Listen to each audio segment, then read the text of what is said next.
Yes, sir. I'm ready. So how are you feeling? How's your shoulder?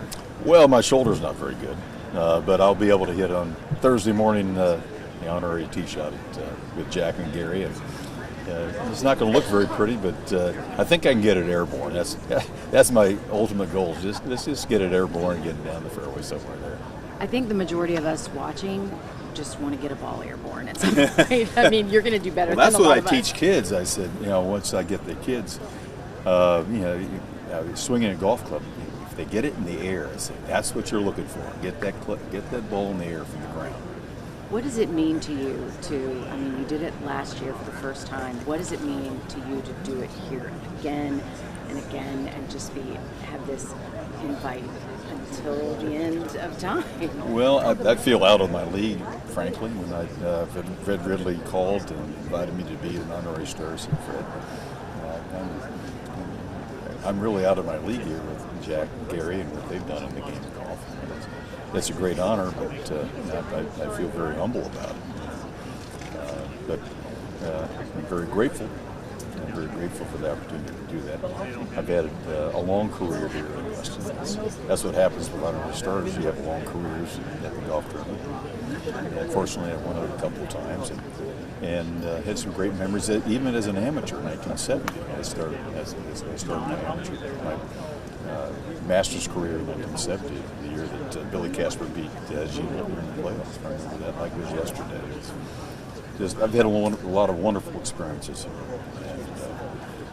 and this is the icing on the cake.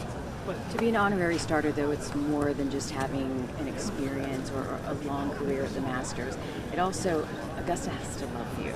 And do you feel that when you're in Augusta? Do you feel the love? Well, I can tell you, back in 1970, I came, actually, when I turned pro and I got into the Masters in 1975, I went to the starters, the honorary starters on Thursday morning just to witness it. And I went several times to see my friend Byron Nelson, Sam Snead, Arnie, and Jack tee off. So it means a lot to me because it's a tradition in the tournament to show respect to those great players who've played in the game before me. And now I'm on the tee with these great players. And again, I feel very humble. How can you kind of talk through your injury? It's kind of a interesting injury. Well, you're not old enough to have grandkids, right? No, but I have a 12-year-old, and my mom actually is bringing my daughter I've covered the Masters for 15 years. My daughter's never been, except when I was very pregnant with her out there, and that doesn't count. But my daughter's coming for the first time on Wednesday, and I'm so excited for her to share it with my mom. Wonderful. So I do understand. My parents say the only thing that in life that's not overrated is being a grandparent. Well, my point, the go-kart injury was a result of my grandkids because when I was a father, I got a go-kart for my kids, and now my grandkids are there. I said, I got to get a go-kart for my grandkids, and I did. And one thing led to another. I said, that's a lot of fun, but it's really kind of cramped here. We got to get an adult go-kart, so I got an adult go-kart. And I live on a farm, so we kind of built a dirt track around there. And I got on there, and just being me, I was trying to go as fast as I possibly could. And I went around a corner and turned it over and stuck my arm out and ruined my shoulder. And now I've got a prosthesis in there. And it's going to be quite a long time before I get the full range of motion back. So be it. At least I can ride my cutting horses. I'm really happy about that. That's amazing. You're already back, right? Back right, yeah. That says a lot about your recovery. I mean, that's major surgery. Did you know instantly when you Yeah, had the I accident? did. I knew it was, they came over there and turned the cart over, and I said, I broke my shoulder. And then I said, this isn't pretty. It's not going to be very pretty. But, the first thing went through my mind, well, it's going to be a year. It may be a little bit longer than that. Yeah, so be it. Did you think you would be able to hit on Thursday? I didn't know. I hit some practice balls here about 3 weeks ago, and I could get it. I could hit it with my right side and get it up there. So it's not a problem. That's great. That's great. What do you think about Rory and his chance at a career Grand Slam? I mean, some people are saying he is poised right now to do it, that his chances are probably better than they've ever had. Well, that's the story this week. Obviously, Rory here, but that's I don't know whether he's putting undue pressure to win the Masters. I know he would love to win the Masters. He's had the opportunities to win it a couple times. He's been in the top 5 here a number of times, so he's had his opportunities, but he's got to push it across the finish line. He knows that. We competitors know that, and I know the competitors when they're on the golf course, they're going to look up at those big white scoreboards and they're going to look for McIlroy up there. Like I used to look for Nicklaus, but they're also going to look for Scheffler and Rahm. They're going to see, those are the names that, obviously, when you're trying to win a golf tournament, you look at your competitors and see how they're doing. So, that's the beauty of golf. It's just, the beauty of the game is being able to finally push it across that finish line. That's what Roy's going to have to do this week. Any advice for him from someone who's been there and has done it and knows what that is like? To breathe. Just breathe.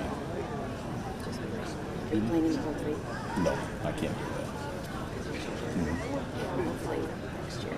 Yeah. I don't have any other questions. Is there anything you want to talk about that we didn't talk about? I mean, this is the Augusta. Oh, we'd have a lot of things to talk about, but we don't have the time. We're trying to, what I try to do, I've always tried to do since we've actually been pro, I've had the opportunity to try to create lifetime golfers. And, different programs I've tried in Kansas City. We've got a program called the Watson Links, which is a mentorship program where older players take younger players out and play 9 holes in a public golf course. And they sign up to do it. It's free. And I'm trying to promote that, see if we can get, because to me, playing a golf course with somebody who knows how to play the game and loves the game, like a mentor, like my dad or anybody else would love to take these kids on the golf course, that creates a passion for them. And it's a passion that they'll never forget. And that's creating, to me, a lifetime golfer. So that's my focus right now, is to do that in Kansas City and try to spread it around the country and the world. It's important to grow the game, and Augusta National is really taking a huge stride. I mean, I never in a million years thought they'd be hosting a video game tournament in sports. I mean, how cool is that? Yeah, it is cool. Yeah, don't ask me how to do it. That's way beyond my capabilities. But they're hopefully reaching out to some of the younger kids, and maybe they'll play in a video game. The Augusta National, they have a platform and a responsibility, and they know that responsibility. They can help create more golfers by people tuning into the golf tournament, creating video games, doing drive, chip, and putt, these things like that help promote the game to all ages.